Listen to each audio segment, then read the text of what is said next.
Good morning students, I am Manish Gupta from Shivjyoti Educational Group. Today we will study chapter number 6 Judiciary, Political Science, Indian Constitution at Work. Book का name है बेटा और उसका chapter number 6 Judiciary. Judiciary means court. अब court, as we know that we are having three organs of the government. First organ Parliament, second one is executive, third one is judiciary. तो भाई दो organ है, तो ये third जो organ है इसकी इंपॉर्टेंस क्या है, ये क्या वर्क करता है, ये सारी चीजों के बारे में हम इस चैप्टर के अंदर स्टडी करेंगे. जो जुडिशरी के अंदर ऑब्वियसली इसका मेन नाम से ही पता चल रहा है, जो मेन वर्क है इसका वो क्या है, डिसीजन देना. अब डिसीजन किसके अंदर दिए जाएंगे, ऑब्वियसली डिस्प्यूट्स के अंदर. अब जो डिस्प्यूट्स हैं जिसके बेस के ऊपर आप डिसीजन दे रहे हैं, तो जो डिसीजन देने वाला पर्सन है उसके ऊपर कोई क्वेश्चन मार्क ना लगे. तो जुडिशरी में ये सारी चीजों को ध्यान में रखते हुए कई सारे मेजर्स वगैरह भी किए. इसके वर्क क्या क्या है, किस चीज के ऊपर डिसीजन दे सकते हैं, क्या नहीं कर सकते, तो ये तमाम सारी चीजें इस चैप्टर के अंदर हम स्टडी करेंगे. तो सबसे पहली चीज जो डिसीजन देने के अंदर आती है वो आती है कि भाई जुडिशरी एक इंडिपेंडेंट होनी चाहिए. वो without any pressure, without any fear और विदाउट एनी फेवर लेकर के वर्क करे. तो इसके लिए कहता है कि why do we need an independent judiciary, क्या जरूरत है इंडिपेंडेंट जुडिशरी की. तो जैसा कि मैंने अभी बोला कि भाई इंडिपेंडेंट यानी किसी गवर्नमेंट के अंडर कंट्रोल में नहीं रहनी चाहिए. तो उसके लिए इसका मेन प्रिंसिपल की हम बात करें तो द मेन प्रिंसिपल है जो इसका, the principal role of the judiciary is to protect rule of law. यानी मेन काम क्या है इसका कि वो रूल ऑफ लॉ को प्रोटेक्ट करे and ensure supremacy of the law, और लॉ की जो सुप्रीमेसी है उसको एस्टैब्लिश करे, सर्वोच्चता को सुनिश्चित करे. यानी लॉ से ऊपर कोई नहीं, चाहे वो एक ऑर्डिनरी पर्सन है या फिर कोई कंट्री का प्राइम मिनिस्टर ही हो, जितने भी पर्सन सब लॉ के सामने इक्वल है. It safeguards rights of the individual, settle disputes in accordance with law, and ensure that democracy does not give way to individuals or group dictatorship. अब यहां पर ये क्या कहता है कि जो आपका वर्क है इसका, it safeguards rights of the individual, यानी वो प्रत्येक व्यक्ति के राइट्स को सेव करती है, और साथ में settle disputes according with law, rules and regulation बने हुए हैं उनके बेस के ऊपर अगर कोई डिस्प्यूट क्रिएट होता है तो उसके अनुसार वो उसको हल करती है. और साथ में ये भी सुनिश्चित करती है कि डेमोक्रेसी की जगह किसी पर्टिकुलर पर्सन या किसी पर्टिकुलर ग्रुप की एक डिक्टेटरशिप वहां पर एस्टैब्लिश ना हो जाए. ये एक प्रिंसिपल रोल है. अब आगे कहता है ये कि इंडिपेंडेंस ऑफ जुडिशरी, तो इसलिए यहां पर ये कहता है कि it is necessary that the judiciary is independent of any political pressure. यानी बिना किसी राजनीतिक दबाव के ये जुडिशरी क्या करे, अपना वर्क करे.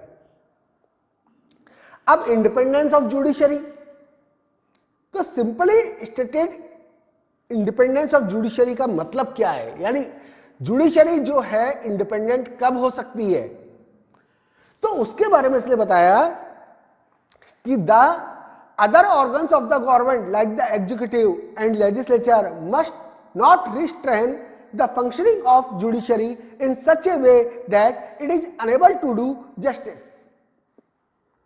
जैसा कि मैंने भी आपको पहले बताया कि अभी हमारे गवर्नमेंट के अंदर या हमारे according to our system we are having 3 organs.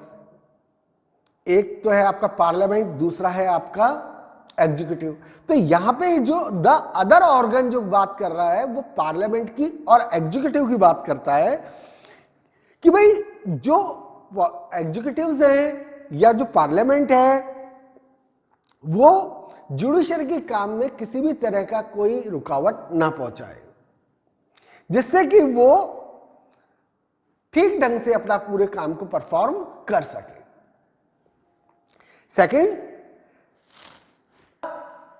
Other organs of the government should not interfere the decision of the judiciary. अब जो जुडिशरी का जो डिसीजन है उसके ऊपर भी पार्लियामेंट और एग्जीक्यूटिव किसी भी तरह का कोई इंटरफेयर ना करे, कोई हस्तक्षेप ना करे उसके अंदर, यानी उसका जो डिसीजन है वो फाइनल डिसीजन माना जाए. जजेस must be able to perform their function without fear और फेवर. अब जो जजेस हैं वो भी है जो क्या बोलते हैं बिना किसी डर के, बिना किसी का फेवर लिए हुए अपना काम सही ढंग से कर सके. तो ये एक मेन चीजें बताई गई थी कि इस बेस के ऊपर जुडिशरी को इंडिपेंडेंट कहा जा सकता है. तो independence of judiciary does not imply arbitrariness और एब्सेंस ऑफ अकाउंटेबिलिटी. तो इंडिपेंडेंस ऑफ जुडिशरी का मतलब ये नहीं कि भाई जुडिशरी है जो क्या वो एक तरह से डिक्टेटर हो गई, वो किसी के लिए आंसरेबल ही नहीं है या कोई उसकी अकाउंटेबिलिटी नहीं है. उसका मतलब ये नहीं है कि भाई वो अकाउंटेबिलिटी का उसके अंदर अभाव है, ऐसा कुछ नहीं. Judiciary is a part of a democratic political structure of the country. Judiciary जो है एक जो डेमोक्रेटिक स्ट्रक्चर है उसका एक पार्ट है.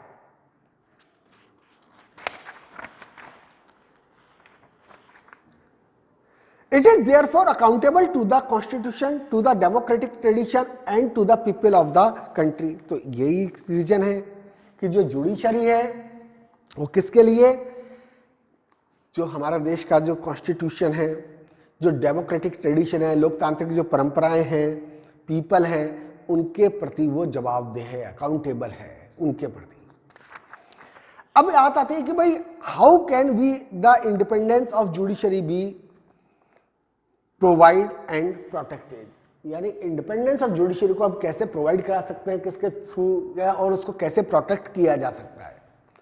तो यहां पर यह है कि the Indian constitution has ensured the independence of judiciary through a number of measures.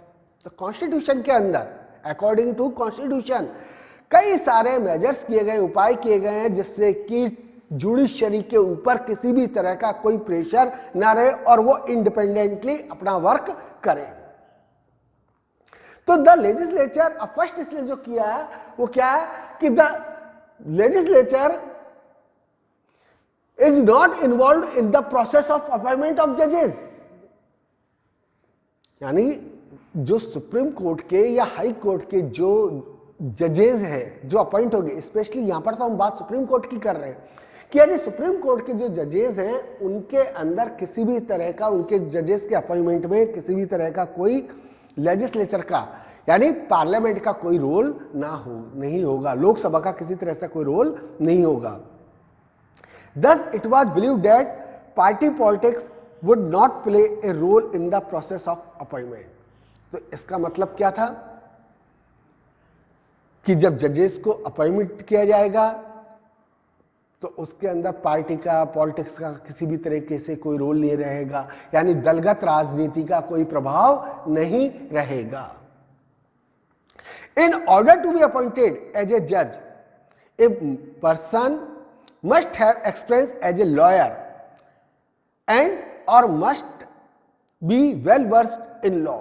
यानी जब कोई भी पर्सन जज के रूप में एक अपॉइंट किया जाएगा तो उसके पास में एक लंबा चौड़ा उसको एक्सपीरियंस होना चाहिए सुप्रीम कोर्ट के अंदर एक वकालत के रूप में काम करने का, वकील के रूप में काम करने का, जो कॉन्स्टिट्यूशन है उसके बारे में उसको कंप्लीट नॉलेज होनी चाहिए, यानी कह सकते हैं कि वो कानून का ज्ञाता हो। Political opinion of the person और his or her political loyalty should not be the criteria for the appointment to judiciary। अब यहां पर ये कह रहा है कि उस जो जज अपॉइंट हुआ है उसकी बात कर रहे हैं, या जज अपॉइंट होने से पहले उस पर्सन की पॉलिटिकल ओपिनियन क्या है। कि हर एक पर्सन है, ऑब्वियसली हर पर्सन की अपनी अपनी पॉलिटिकल फिलॉसफी होती है, कोई किस पार्टी को फेवर करता है, कोई किस पार्टी को फेवर करता है। तो यहां पर ये कहता है कि अगर आप जज को अपॉइंट कर रहे हैं तो उस समय पर उसकी जो पॉलिटिकल ओपिनियन है उसका कोई महत्व नहीं है, वो किस पार्टी के प्रति ज्यादा लॉयल है उसका कोई महत्व नहीं है। यानी ये चीज उसके अपॉइंटमेंट के अंदर कोई क्राइटेरिया नहीं है उस जजेस को अपॉइंट करने में। तो द जजेस हैव ए फिक्स्ड टेन्योर। अब यहां पर इससे पहले एक बताता है कि भाई उस बेस के ऊपर अब जजेस को सिक्योरिटी भी प्रोवाइड करना जरूरी है, तो उसके लिए भी कुछ मेजर्स किए गए। तो उसके अंदर ही कहता है कि भाई जजेस जो हैं उनका एक टेन्योर है, जो कार्यकाल है वो बिल्कुल एक फिक्स है। They hold office till reaching the age of retirement, यानी अपनी पोस्ट के ऊपर वो रिटायरमेंट तक बने रहेंगे। ओनली इन एक्सेप्शनल केसेस जजेस में बी रिमूव्ड, यानी अपने पोस्ट के ऊपर बने रहेंगे, उनको कोई आसानी से हटा नहीं सकता, केवल एक्सेप्शनल केसेस के अंदर ही उनको हटाया जा सकता है। But otherwise they have security of tenure, otherwise उनको पास में यानी उनको उनकी पोस्ट से हटाने का कोई लॉजिक नहीं है, और उस बेस के ऊपर ये चीज उनके टेन्योर के ऊपर उनको सिक्योरिटी प्रोवाइड करती है। Security of tenure ensure that जजेस कुड फंक्शन विदाउट फियर और फेवर। अब जो सिक्योरिटी है भाई उनको उनकी पोस्ट से हटाया नहीं जा सकता है, एक एक्सेप्शनल केसेस की बात मैं नहीं कर रहा हूं। तो उस बेस के ऊपर उनको अपनी सर्विस की एक सिक्योरिटी प्रोवाइड होती है, तो उस बेस के ऊपर वो बिना किसी डर के, बिना किसी पॉलिटिकल पार्टी का फेवर लिए हुए अपना काम कर सकते हैं। The constitution prescribes very difficult procedure for removal of जजेस। अब भाई ठीक है, हो सकता है जज की गलत हो तो जज को हटाया तो जा सकता है, किस बेसिस के, मतलब उसके बेस के ऊपर जिस उसको हटाया जा रहा है, तो कॉन्स्टिट्यूशन में उसको हटाने का जो प्रोसीजर है वो भी पूरा डिस्क्राइब किया है, लेकिन वो प्रोसीजर बहुत ज्यादा डिफिकल्ट है, यानी जजेस को आसानी से हटाया नहीं जा सकता। तो the constitution makers believe that a difficult procedure of removal would provide security of office to the members of judiciary. अब यहां पर भी कहते हैं कि जो इसके पीछे भी एक लॉजिक था, जो कॉन्स्टिट्यूशन मेकर्स थे उनका ये मानना था कि जो डिफिकल्ट प्रोसीजर है जजेस को अपनी उनकी पोस्ट से हटाने का, वो उनको एक सिक्योरिटी प्रोवाइड करता है कि वो अपनी पोस्ट के ऊपर बने रहे, जुडिशरी के मेंबर के रूप में वो बने रहे। वो कब बने रहेंगे? जब तक कि उनके पोस्ट के ऊपर सिक्योरिटी उनको प्रोवाइड नहीं होगी। तो उसी बेसिस के ऊपर कॉन्स्टिट्यूशन मेकर ने इतना डिफिकल्ट प्रोसीजर बनाया। अब ये प्रोसेस क्या है उसके बारे में आगे आपको डिस्कस करके बताऊंगा, एक एग्जांपल भी दूंगा। अब थर्ड थिंग, पैसे की बारी आती है, उनकी सैलरी अलाउंसेस, कि भाई उनके बेस के ऊपर कोई उनको एक टेम्पटेशन दे सकता है, लालच दे सकता है, उनके डिसीजन को अफेक्टेड कर सकता है। तो उसके बेस के ऊपर भी उन्होंने अपना कॉन्स्टिट्यूशन में क्लियर इस चीज को डिस्क्राइब किया कि the judiciary is not financially dependent on the either और एग्जीक्यूटिव और लेजिस्लेचर, यानी जो जुडिशरी है वो पैसे के लिए पार्लियामेंट के ऊपर या एग्जीक्यूटिव मेंबर्स के ऊपर डिपेंडेंट नहीं है, मिनिस्टर वगैरह के ऊपर। The constitution provide that the salaries and allowances of the जजेस are not subjected to the approval of the legislature. तो कॉन्स्टिट्यूशन में क्लियर इस चीज को बताया गया है। तो जजेस को जो सैलरी मिलेगी या उनके पास जो पैसा आएगा, उस सैलरी को अप्रूव करने का राइट लोकसभा के पास में या पार्लियामेंट के पास में नहीं है। The action and decision of the जजेस are immune from personal criticism. अब एक चीज हो रही है, क्योंकि जिसके अगेंस्ट के अंदर डिसीजन जाएगा ऑब्वियसली वो जजेस को क्रिटिसाइज कर सकता है। तो यहां पर ये कहता है कि भाई जो जुडिशरी के जो डिसीजन है या उसका जो वर्क है उसकी आप पर्सनल क्रिटिसाइज नहीं कर सकते हो, और यानी आपको वो डिसीजन है तो डिसीजन चाहे आपके फेवर में जाए चाहे अगेंस्ट में जाए आपको उस डिसीजन को मानना ही पड़ेगा, आप उसकी पर्सनल क्रिटिसाइज नहीं कर सकते। The judiciary has the power to penalise those who are found guilty of contempt of court. अगर कोई पर्सन ऐसा करता है तो उसके जुडिशरी के पास वो पावर है, यानी उनको अननेसेसरी को क्रिटिसाइज करता है, उनके डिसीजन को क्रिटिसाइज करता है, तो वो उसके कंडक्ट को बेस को मानते हुए उसको पेनलाइज कर सकती है, उसको दंडित कर सकती है। जुडिशरी के पास में ये पावर है। तो ये जो पावर है जुडिशरी की, this authority of the court is seen as an effective protection to the जजेस फ्रॉम अनफेयर क्रिटिसिज्म। ये जो पावर है उसको, वो पावर इस चीज को बताती है कि आप जुडिशरी की एक नाजायज जबरदस्ती उसकी आलोचना नहीं कर सकते। Parliament can not discuss the conduct of जजेस। अब पार्लियामेंट के अंदर भी जो जज हैं उनके आचार विचार की या उसके कंडक्ट के बारे में आप कोई डिस्कस नहीं कर सकते, लेकिन एक्सेप्शनल केस यहां पर भी दिया है। कब पार्लियामेंट डिस्कस कर सकती है, लेकिन कब? जबकि when the proceeding to remove a जज इज बीइंग कैरिड आउट। किस बेस के ऊपर? जब आप जजेस को हटाने की प्रक्रिया कर रहे हैं तभी आप पार्लियामेंट के अंदर उसके कंडक्ट के ऊपर डिस्कस कर सकते हैं, अदरवाइज उसके डिसीजन के ऊपर आप किसी भी तरह का कोई डिस्कस नहीं कर सकते। तो this gives the judiciary independence